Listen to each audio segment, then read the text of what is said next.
parler de Joe Biden. Est-ce que Joe Biden peut tenir longtemps? Est-ce qu'il peut refaire son nouveau mandat? 28, vous êtes dans BFM ce week-end. On va parler de cette question à présent, qui est toujours sans réponse. Joe Biden a-t-il commis la gaffe de trop? Le président américain répète qu'il reste candidat à sa réélection, alors que déjà depuis des semaines, sa capacité à gouverner fait débat. Mais cette fois, c'est peut-être différent. Depuis hier soir, en l'occurrence, depuis le sommet de l'OTAN à Washington, où il a enchaîné les maladresses. C'était un festival, pour reprendre l'expression d'Ulysse Gosset, qui est avec nous sur ce plateau. Bonsoir Ulysse Gosset. Bonsoir. Ravi de vous retrouver Ulysse. On est également avec John Law, avocat et membre de Republican Overseas France. Bienvenue. Merci. Bob Vallier, bonsoir. Vous êtes porte-parole France des Democrats Abroad. Bienvenue à vous. Revenons donc sur ce qui s'est passé hier soir. Cette première gaffe de Joe Biden, on est quelques minutes avant sa conférence de presse très attendue. Now I want to hand it over to the president of Ukraine, who has as much courage as he has determination. Ladies and gentlemen, President Putin. President Putin. You can beat President Putin. President Zelensky. I'm so focused on beating Putin, we got to worry about it. Anyway, Mr. President, I'm better. You are a hell of a lot better. Et le problème, c'est que même après cette gaffe, lors de cette conférence de presse, il commet de nouvelles maladresses comme celle-ci. I wouldn't have picked Vice President Trump to be Vice President, but I think she was not qualified to be President. Ulysse Gosset, est-ce qu'il peut encore tenir? C'est tragique, c'est un drame shakespearien en réalité. On a un vieil homme qui s'accroche à son pouvoir. Il sait que s'il perd la présidence, s'il ne se représente pas, eh bien sa vie est terminée politiquement. Or, sa vie est consacrée à la politique. Et on a l'impression que chacune de ses apparitions, c'est comme un examen de santé. Et on voit que là, il a encore été recalé, si j'ose dire. Donc c'est un supplice chinois. La boîte de Pandore est ouverte. Et la nouvelle du jour, vous savez, c'est que des donateurs, ceux qui financent la campagne, ont décidé de geler leur contribution à hauteur de 90 millions de dollars, tant pour le Parti démocrate, tant que Joe Biden resterait candidat. C'est-à-dire que si on touche vraiment à ce qui est le plus sacré pour la campagne, qui va coûter certainement plus d'1 milliard de dollars, eh bien, c'est peut-être le début de la fin. En tout cas, on voit mal Biden résister, et s'il résiste, ça sera chaque jour un supplice chinois. Je parlais de drame shakespearien. Vous savez que sa femme, Jill Biden, son épouse, qui est la First Lady, est maintenant surnommée par ses adversaires, non pas First Lady, mais Lady Mac Biden, comme Lady Macbeth, qui le protège jusqu'au bout. On voit le climat, si vous voulez, qui règne à la Maison-Blanche, où on a même des conseillers de Biden qui aimeraient qu'il ne se représente pas. C'est dire si le climat est lourd. Et malgré tout, lui est déterminé à rester. Bob Vallier, est-ce que c'est pas ça la clé de son retrait? On voit certains dans son camp sont en train de le lâcher, mais même les argentiers, ceux qui le financent, est-ce que ça, c'est pas le déclic? Et est-ce que vous pensez qu'effectivement, il doit laisser tomber? Moi, je pense qu'actuellement, Joe Biden est le candidat. Il sera le candidat le jour même. Il est le candidat le mieux qualifié pour battre Donald Trump.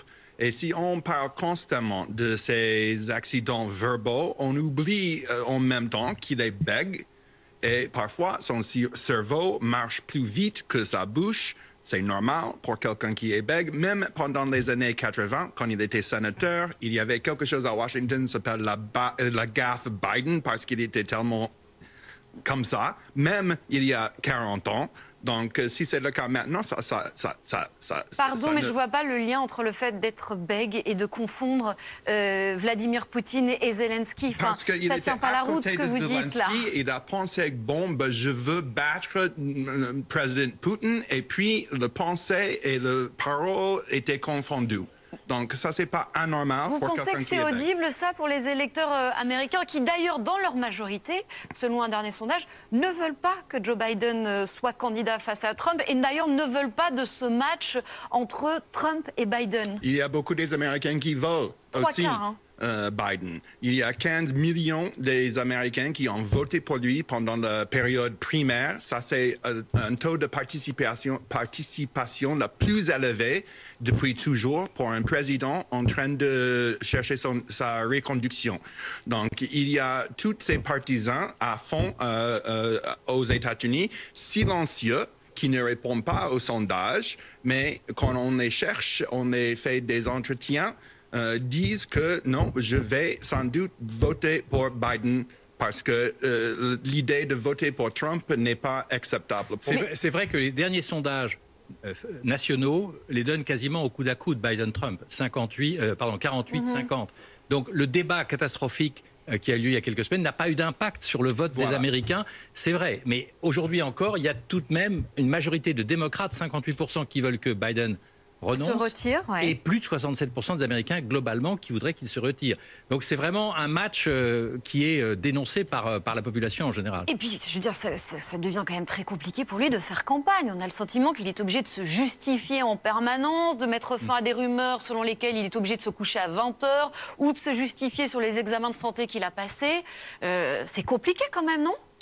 C'est compliqué parce que excusez-moi, vos collègues dans la presse continuent à faire le pressing contre lui avec toutes ces gaffes, avec toutes ces petites choses qu'il se couche à 20 heures. Bah, ça c'est normal. Évidemment, le camp républicain s'en donne à cœur joie. Pour vous, c'est un boulevard.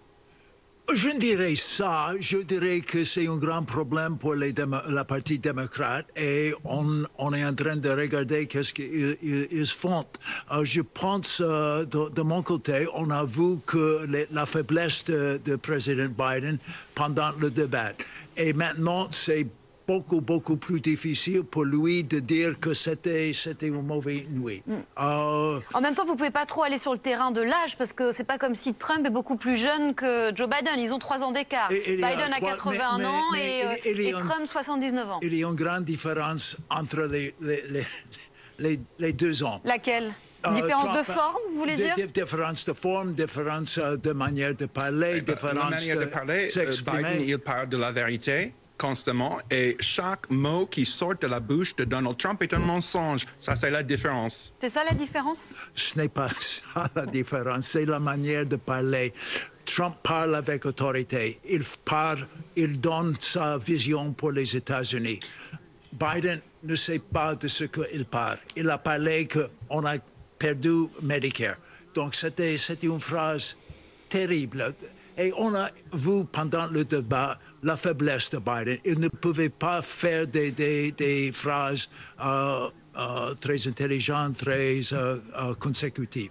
Qu'est-ce qui serait plus risqué, Ulysse Gosset? Maintenir un candidat certes âgé, certes sûrement très fatigué, ou changer là dans la dernière ligne droite de la campagne? Alors c'est très difficile de changer au dernier moment, si j'ose dire. Il reste 4 mois avant l'élection et la convention démocrate est prévue fin août. Donc changer de candidat au milieu du guet, c'est très difficile. Convention démocrate pour choisir établir, institutionnaliser, je vais y arriver, le fait que c'est bien Biden qui est candidat. Voilà, et c'est-à-dire qu'on irait vers une convention ouverte, alors que généralement les choses sont faites avant. Donc ça coûte très cher. Vous savez que, par exemple, les bulletins de vote sont déjà imprimés au nom de Biden. Donc il faudrait tout changer. Il y a ça aussi. Mais ça vous joue, savez, non? notre ami nous disait tout à l'heure que c'est la faute de la presse. C'est vrai que la presse joue son rôle, mais au sein même du parti, il y a des membres du Congrès qui ont demandé à Biden, au moins une douzaine, de se retirer. Donc c'est pas uniquement la presse. Mais là où c'est intéressant, c'est que... Et des personnalités aussi qui ne font pas partie de la vie politique. Et ça... Non, mais Nancy Pelosi, c'est quand même une grande dame de la politique. Elle a dit dans une interview, il est temps que Biden mûrisse sa décision, alors que Biden a déjà pris sa décision. Mais ça voulait dire qu'elle voudrait quand même qu'il arrête. Et puis, il y a aussi des acteurs comme George Clooney, qui était à un dîner de fundraising, comme on dit, de récolte de fonds, et qui a raconté que Biden a fait une très mauvaise impression et que lui-même pense qu'il devrait se retirer. Alors donc si Hollywood est contre Biden... Il l'a soutenu pendant des années. C'était un des plus grands soutiens de Biden. Alors c'est intéressant votre question parce que qui peut succéder à Biden très rapidement? Il y a une femme qui s'impose, c'est Kamala Harris. Alors le problème c'est qu'elle est pas populaire, 40% de taux de popularité. Son bilan est plutôt médiocre. Et donc, est-ce qu'elle peut vraiment? Mais ce qui est intéressant, c'est que déjà la Maison-Blanche organise des sondages secrets pour voir si Kamala Harris pourrait être... Ben, c'est plutôt bon, c'est plutôt bon. Donc ça pourrait être une alternative. Mais en même temps, c'est très risqué. Seulement, un sursaut pourrait permettre aux démocrates de gagner. Bob Vallier, bon, on a bien compris que vous, en l'état, pour l'instant, vous voulez que Joe Biden se maintienne, mais l'option Kamala Harris, ça pourrait vous rassurer? C'est vrai, très vrai que le sondage secret a montré que Kamala Harris... Pas si secret que ça, donc. Fait tête-à-tête avec Donald Trump très compétitivement. Ça, c'est très bon. Et qu'il y a beaucoup des Américains qui l'apprécient. Ça, c'est très bon. Mais ce qui est intéressant est que, OK, Biden, il a son taux d'appréciation dans les sondages, Kamala Harris aussi, les deux ensemble, l'équipe, président et vice-président, ça devrait être très rassurant aux voteurs américains. Donc, on ne sait même pas qui va être le vice-président de Donald Trump. Il conduit ce jeu d'apprenti en secret pour le vice-président. Il attend que Biden se décide, parce que si Biden se retirait et que Kamala Harris arrivait comme candidate, ça serait la première femme noire de l'histoire à se présenter, et peut-être la première femme noire à la Maison-Blanche. Ça change la manière de faire campagne. Donc Biden, là, évidemment, perdrait, lui, son héritage, entre guillemets, mais néanmoins, pour Trump, ça représentait un défi, parce qu'il aurait sans doute à ce moment-là intérêt à avoir un vice-président noir. Et vous nous direz ce que vous en pensez dans un instant de Kamala Harris, mais on va aller aussi sur place, puisque Benoît Ballet est avec nous. Benoît qui est dans le Michigan et qui suit précisément le président américain. Bonsoir Benoît. Qu'est-ce qui se dit sur place au lendemain donc, de cette série de gaffes? Est-ce que par exemple, l'éventualité que Biden renonce ce week-end fait partie des discussions? Oui, c'est très compliqué de savoir ce qu'il va se passer dans les prochains jours. Tout est sur la table, tout est discuté. On sent vraiment un camp démocrate divisé. Et d'ailleurs, les sondages le montrent. Un récent sondage du Washington Post nous expliquait que 56% des démocrates estiment que Joe Biden doit se retirer. Ça en laisse donc 44 qui pensent que Joe Biden doit rester candidat. Et puis on l'a vu aussi avec ces dernières déclarations, 3 nouveaux parlementaires démocrates qui ont annoncé hier soir, suite à cette conférence de presse de Joe Biden, qu'ils souhaitaient que le président se retire. Il y en aurait une vingtaine qui auraient déjà publiquement demandé au président de jeter l'éponge. Ça en laisse quand même beaucoup qui n'ont pas franchi cette ligne rouge. Donc il y a véritablement un camp démocrate extrêmement divisé, mais ce qu'il faut surtout retenir et prendre en compte, c'est que cette décision ne reviendra qu'à Joe Biden et à lui seul. Donc le jeu, si vous voulez, pour ceux qui pensent que Joe Biden doit se retirer, eh bien, c'est d'essayer de le convaincre en passant par des relais. On pense à l'ancien président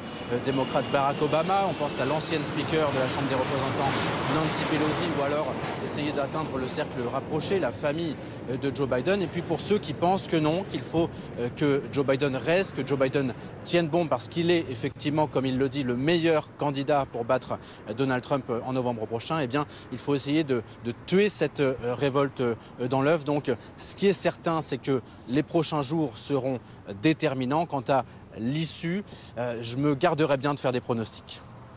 Merci beaucoup Benoît Ballet, on suivra ça évidemment attentivement avec vous. John Law, soyez honnête, est-ce que de votre côté, dans votre camp, on se prépare à l'éventualité de faire campagne contre Kamala Harris, qui aurait donc un profil différent? Je pense qu'il faut se préparer. Pour le moment, Joe Biden est le candidat du Parti démocrate, mais il faut se préparer. Et vous avez, quelqu'un a dit que la prochaine déclaration de Donald Trump sera probablement qui va être son vice-président. Okay. Donc ça sera important. La convention républicaine sera importante. Donc oui, le Parti républicain doit se préparer pour des changements dans le Parti démocrate. Merci messieurs, merci à tous les trois. On marque. Dites-moi dans les commentaires si la vidéo vous plaît. Mettez-moi des pouces. Abonnez-moi à ma chaîne YouTube, Twitch, TikTok et Instagram. Mettez la cloche pour ne rien rater. Et je vous dis à la prochaine.